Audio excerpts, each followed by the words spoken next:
युवाओं को सकारात्मक सोच और संस्कार का संदेश दिया है। मुख्यमंत्री डॉक्टर मोहन यादव भी शामिल हुए इस कार्यक्रम में। क्या कुछ कह रहे हैं जरा आप सुनिए।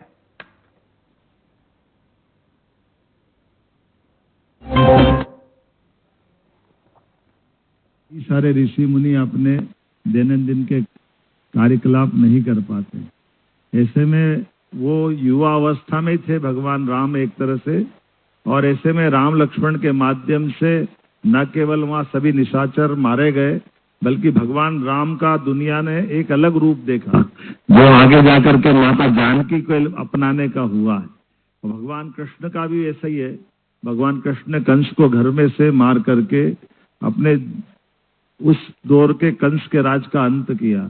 हमारे देश के अंदर भी चंद्रशेखर आजाद, भगत सिंह, नेताजी सुभाष चंद्र बोस, ये लंबी परंपरा है जिन्हें देश को आजादी दिलाई। तो आज के इस अवसर पर जो दुनिया का सबसे युवा देश अगर कोई है तो भारत है, और भारत में वो क्षमता योग्यता है जो दुनिया के नंबर 1 देश बने। इसलिए युवा वर्ष घोषित करने के लिए हमारा सबका प्रण है। ये युवा प्रदेश है, देश युवा है। ऐसे में हमारे युवाओं के लिए उनके मन में वो नौकरी पाने वाले नहीं, नौकरी देने वाले बने, उनकी क्षमता योग्यता के बलबूते पर।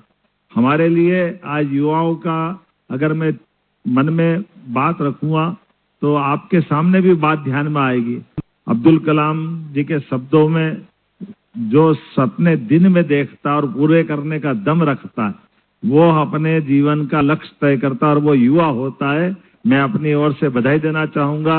आज इस अवसर पर जब दुनिया का सबसे युवा देश माननीय प्रधानमंत्री के नेतृत्व में ताकत के साथ चल रहा है, तो युवाओं के लिए हमारी सरकार बहुत सारे प्रकार से काम कर रही है। और ये बात भी सही है कि आज का समय युवाओं की तरफ हम देखते हैं तो पूरे वर्ष सरकार के तो 52 से लेके 55 मंत्रालय, लेकिन सब वर्गों में से कल्याण की अगर बात करेंगे तो कल्याण करने के लिए हम सब मिलकर के सारे विभागों में भविष्य में भी अपने घर के अंदर भावी पीढ़ी माता पिता के सपनों को सार्थक करती है। मुझे पूरा भरोसा युवा, हमारा पूरा देश, युवा प्रदेश देश को भी आगे ले जाएगा और मध्य प्रदेश को भी आगे ले जाएगा। इसलिए पूरा वर्ष हमने युवाओं के नाम पे डिक्लेयर किया। जी हाँ, सर्वप्रथम माननीय मुख्यमंत्री महोदय को मेरा प्रणाम है। साथ ही साथ मंचासीन बैठे सभी अतिथि को भी मेरा प्रणाम है। महोदय, मेरा प्रश्न ये है कि हमने प्रायः देखा है कि आप इतनी बिजी लाइफस्टाइल में भी, इतनी बिजी शेड्यूल होते हुए भी आप अपनी हेल्थ को हमेशा प्रायोरिटाइज करते हैं। तो मैं चाहूंगा कि आप हमें भी कुछ ऐसा मार्गदर्शन दें ताकि हम भी अपने लाइफस्टाइल में इनको सम्मिलित कर पाए। देखिए, हमारे पास समय की पाबंदी अगर हम करें, रोज दिनक्रम बनाएं, तो हम अपने सब चीजों को बहुत सहजता से कर सकते हैं। जैसे आपके पास में सिलेबस होता पूरे साल की पढ़ाई का, आप अपने प्रत्येक दिन अच्छे से पढ़ लोगे तो आपको परीक्षा में तनाव नहीं आएगा। ऐसे अपने दिन का दिनक्रम बनाते समय हमारा सोना, खाना, पीना अगर जरूरी है, उतना ही व्यायाम करना भी जरूरी है, उतना ही पढ़ना भी जरूरी है। तो हमारे जीवन के समय की नियमितता में मुझे इस बात का संतोष है कि मैं बाकी कामों के साथ नियमित रूप से योग और व्यायाम को जरूर समय देता हूं। मुझे इस बात का संतोष है। उसके कारण से परमात्मा की दया से अभी तक कोई डायबिटीज नहीं, अभी तक कोई भी दूसरे हार्ट की या कोई बीमारी नहीं, आंखों पे चश्मा भी नहीं लगा। परमात्मा की कृपा है। यह हमारे सबके लिए अपने इस शरीर की साधना करने के लिए जरूर समय निकालना चाहिए। धन्यवाद। जी हाँ। गुड मॉर्निंग सर, मैं Tanvi Viyogi BMS second professional year की छात्रा हूँ। मेरा सवाल ये है कि आप इंडिया के top most educated chief minister हैं, इतने बिजी लाइफ में आप सब कैसे मैनेज करते हैं? बड़ा मुश्किल है, लेकिन ऐसा कुछ नहीं है। हम पढ़े लिखे होना अलग बात, लेकिन लिखने पढ़ने के साथ हमको अपने काम के प्रति एकाग्रता की जरूरत भी। केवल मैं आपको 2-3 जानकारी बताना चाहूंगा। मैं फर्स्ट ईयर में जॉइंट सेक्रेटरी बना, तब मैं BSc फर्स्ट ईयर पढ़ रहा था। उस समय मैं केवल फर्स्ट ईयर पढ़ भी रहा था, चुनाव भी लड़ रहा और समान रूप से मेरा अपना एक स्वतंत्र दुकान का व्यवसाय भी कर रहा था। तो अगर हम समय का नियोजन करेंगे तो काम करते करते पढ़ना अच्छी बात, लेकिन पढ़ने के साथ समय का नियोजन अगर अपन कर लेते हैं तो मुझे इस बात की प्रसन्नता, बीएससी एलबी वैसे ही मैंने कर ली। जब मैं उज्जैन विकास प्राधिकरण का अध्यक्ष था तो मैंने एमए पॉलिटिकल साइंस में पढ़ाई की, बाद में जब टूरिज्म कॉर्पोरेशन का चेयरमैन था तब मैंने एमबीए किया, बाद में पीएचडी की। तो अपने पास में पढ़ने का मतलब समय का नियोजन, आप जो भी काम कर रहे हो उसको केवल अपनी जिंदगी के इस पार्ट तक पढ़ना और उससे नौकरी पाली और खत्म कर दी, इसकी जरूरत नहीं। जीवन भर पढ़ना चाहिए। मैं स्वाध्याय आज भी करता हूँ और आपसे भी निवेदन करता हूँ कि आप जरूर पढ़िए, किताबें साथ रखिए और आगे बढ़िए। जीवन भर आपका ये विद्याधन जीवन में आपका कभी नष्ट नहीं होता है और आगे बढ़ने की प्रेरणा देता है। मंच पर उपस्थित सभी मान्यवरगण एवं अतिथियों को मेरा सादर प्रणाम। मैं डॉक्टर जयेश बारी मानसरोवर डेंटल कॉलेज में कार्यरत हूँ। मेरा माननीय मुख्यमंत्री जी से ये सवाल है कि मुख्यमंत्री जी, आप मध्य प्रदेश के औद्योगिक गतिविधियों को निरंतर बढ़ावा देने का प्रयास कर रहे हैं। मैं ये जानना चाहता हूँ कि इन बड़े उद्योगों से मध्य प्रदेश के युवाओं को कितना लाभ होगा। देखिए, ये मैं दो तरह से बताना चाहूंगा कि हमारे यहाँ राज्य के अंदर उद्योग धंधों की हमारी वैसे तो 3 कैटेगरी है। वैसे तो बहुत सारी चीजों से रोजगार मिलता है, लेकिन अपने राज्य के अंदर की जो संभावना है हम उस पे सब पे काम कर रहे हैं। उदाहरण के लिए आपको अगर उद्योग की बात करूंगा तो उद्योग हेवी इंडस्ट्री में नई टेक्नोलॉजी के बलबूते पर हमारा माइनिंग से लेकर बहुत सारे प्रकार की संभावना है, फूड प्रोसेसिंग से लेकर सभी क्षेत्रों में।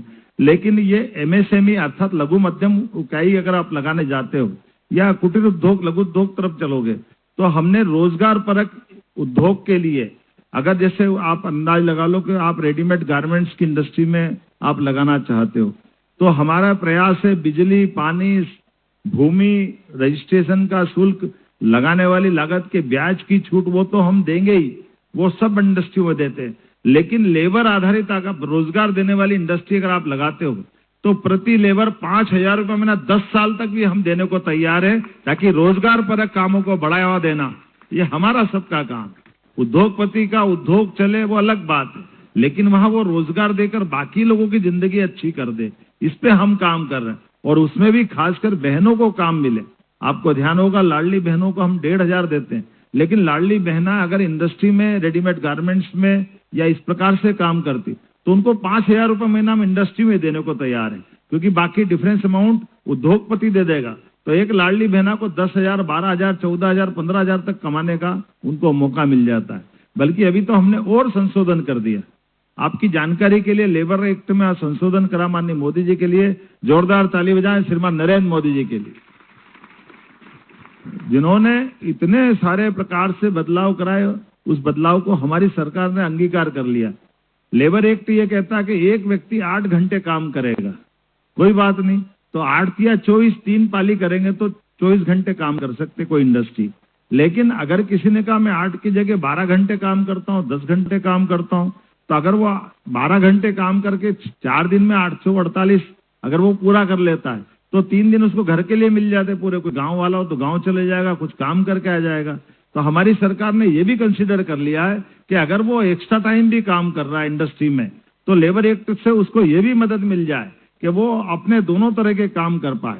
हमारी एक कानून जनता की सुविधा के लिए होना चाहिए, जनता की मदद के लिए होना चाहिए, उसकी क्षमता योग्यता का सदुपयोग करने के लिए होना चाहिए। इसलिए हमने ये भी गुंजाइश दी है। तो उम्मीद करेंगे उद्योग के माध्यम से जो रोजगार मिल रहे हैं, मुझे इस बात की प्रसन्नता है जब से हमारी सरकार बनी पूरे देश में सबसे तेज गति से उद्योग लगने वाला कोई राज्य है तो मध्य प्रदेश है। हमें इस बात की प्रसन्नता, और भोपाल तो और भाग्यशाली है। हमने अपनी जीआईएस दूसरी बार यहाँ कर रहे हैं और सदगड़ी अपना नया इंडस्ट्रियल कॉरिडोर आपके यहीं से दिखाई देता है। ये भोपाल अपना निवेशकों की दृष्टि से भी अब हमारा बहुत आकर्षक डेस्टिनेशन हुआ है। मैं उम्मीद करूंगा आपके माध्यम से। और आखिरी बात, उद्योग रोजगार पाने वालों का नहीं, रोजगार देने वालों को बनाने का मार्ग है।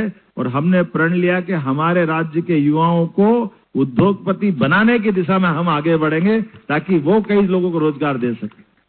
धन्यवाद सर। जोरदार तालियां बनती हैं एक ऐसे व्यक्तित्व के लिए जिन्होंने जन जन के साथ जुड़ करके जन कल्याण के साथ प्रदेश के उत्थान की बात करी है। अब मैं सभी युवाओं से अनुरोध करूंगा, अब उस शख्सियत, उस व्यक्तित्व से बात करने की बात है जिनके जीवन को देखकर न केवल हमें आश्चर्य बल्कि वास्तव में एक अचंभे के साथ साथ प्रेरणा मिलती है, जिन्होंने अपना समस्त जीवन पर्यावरण से लेकर के मां नर्मदा के संरक्षण के लिए पूरा समर्पित कर दिया है। मैं युवाओं से अनुरोध करूंगा अपने सवाल युवा संवाद के माध्यम से परम पूजनीय अवधूत श्री दादा गुरु भगवान जी से अपने सवाल पेश करेंगे।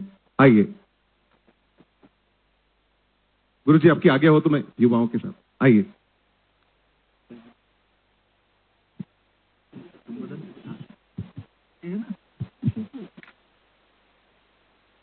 आइए हम कुछ प्रश्न से पहले युवाओं को है ना, गुरु एक दृष्टि देता है और आज ऐसे ही युवा संवाद में एक दृष्टि, एक विचार देने के लिए मैं उस माँ के द्वार से यहाँ पर पहुंचा।